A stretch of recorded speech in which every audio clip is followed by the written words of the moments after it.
following procedure is used for cutting graduated haircut structures on a horizontal line.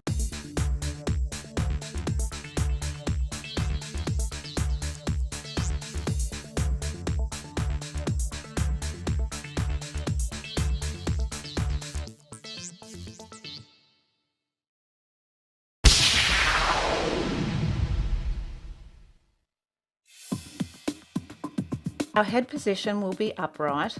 The distribution of the hair, that is the combing pattern used to distribute the hair, will be in natural fall with rolled fingers.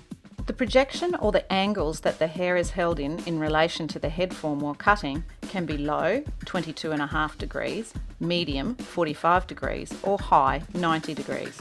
The projection that we will be using for this haircut is 0 degrees or natural fall with rolled fingers. Our guideline for this haircut will be mobile, and our cutting line will be horizontal. We will be using a palm-to-palm cutting technique. Check the desired length of the haircut with your supervisor prior to commencing. For this haircut, we will be using both primary and secondary partings. Our first primary parting will be centre forehead to centre nape. If we put our comb on the top of the head in a balanced manner, this allows us to determine the apex of the head, or the highest point of the head. Our primary parting from ear to ear should pass through this point. Our secondary partings will be horizontal, and we will be using the fine end of the comb.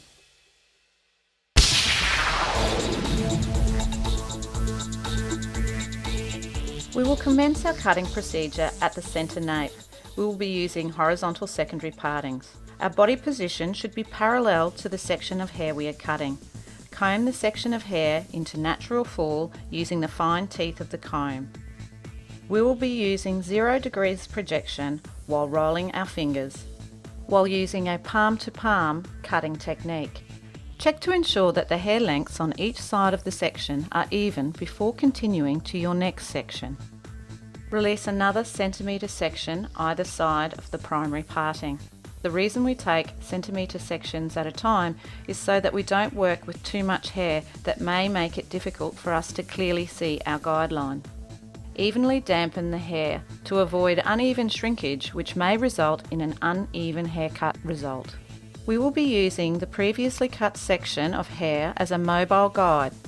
Comb the hair from roots to ends, bringing your palm to face you, creating a rolled finger effect.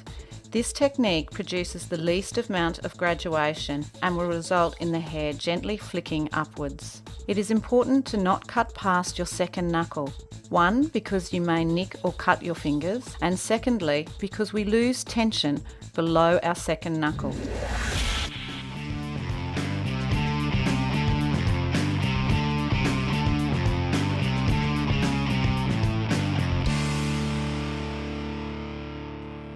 Ensuring the hair is evenly damp, continuing the rolled fingers technique, making sure you are cutting to your guide and not into your guide, maintaining your palm-to-palm hand action to produce a softer cutting edge on the ends of the hair.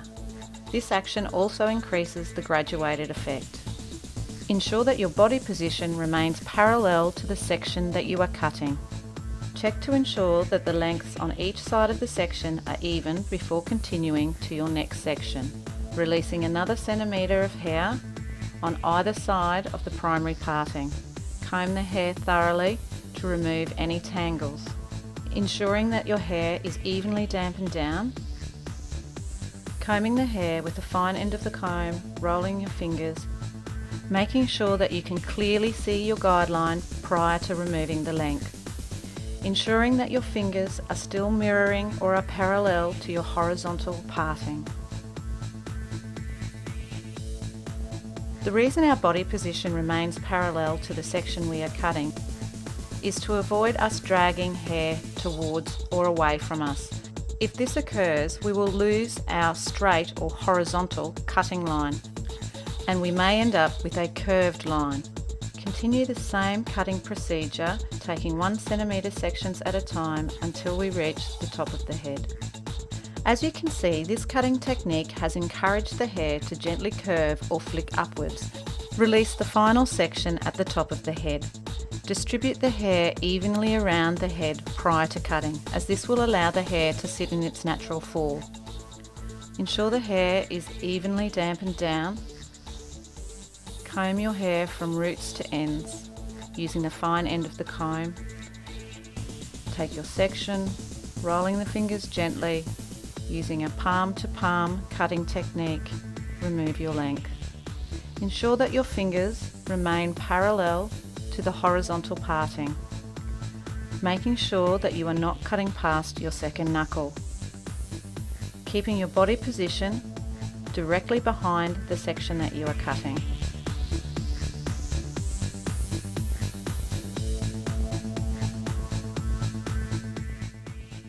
Before continuing to the side sections, you will need to check that your lengths are even.